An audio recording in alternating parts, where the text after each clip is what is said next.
Bonjour, je voulais simplement faire des petites généralités sur les jeux en général et surtout sur les jeux que j'ai écrits.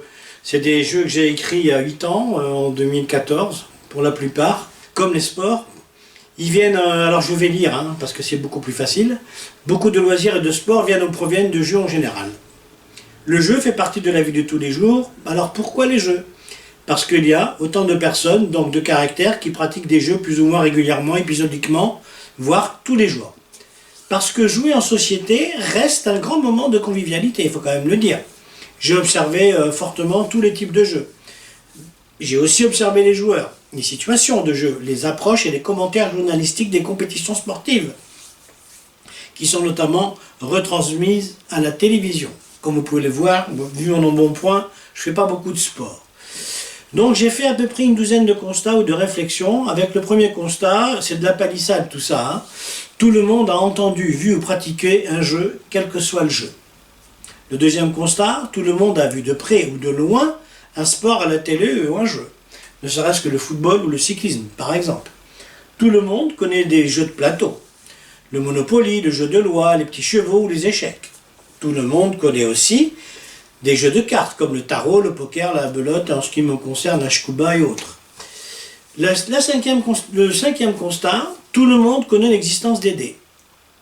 Pas de dés, des dés à jouer, des cubes. Avec forcément les faces de 1 à 6, mais il existe beaucoup d'autres dés, avec des faces de 0 à 3, ou de 0 à 10, ou à 20, ou voire 60. Sixième constat, tout le monde a des émotions exprimées ou pas, en écoutant de la musique. Septième constat, tout le monde a déjà dansé au moins une fois dans sa vie. Huitième constat, tout le monde a eu dans sa famille une personne malade ou mal vieillissante qui aime la musique, mais qui ne peut plus danser. Alors lui offrir une autre alternative par le jeu, c'est un prétexte. Alors, qu'est-ce qu'il y avait d'autre ? Le neuvième constat, tout le monde connaît ou reconnaît l'influence de la musique sur le corps et l'esprit, même si on n'est pas musicien. Dixième constat, tout le monde met souvent de la musique sans l'écouter vraiment. Et puis les deux derniers constats, ceux que j'aime bien, ce qui m'a donné le déclic, un soir, un dimanche en 2014, pour le 11e constat, que nous jouions au tarot en écoutant de loin un concert à la télé, une personne, ma belle-mère, était gênée par la musique et perdait systématiquement. Je précise que moi, j'étais à ce moment-là stimulé et bien concentré. Je gagnais. Elle me demanda d'éteindre la télé. Et ce fut fait. Elle a pu ainsi se concentrer et m'infliger les premières défaites. J'ai eu un déclic. Pourquoi ne pas introduire la musique comme faisant partie, vraiment à part entière, d'un ou du jeu proprement dit. Ici, c'était le tarot. Vous verrez plus tard. Le 12e constat. Passionné d'écriture de scénarios et de scénarii, au cours d'un stage, le maître de stage m'a annoncé qu'il était plus facile de produire, de créer et financer un jeu qu'un film, en précisant que l'écriture d'un jeu s'apparente au scénario d'un long métrage.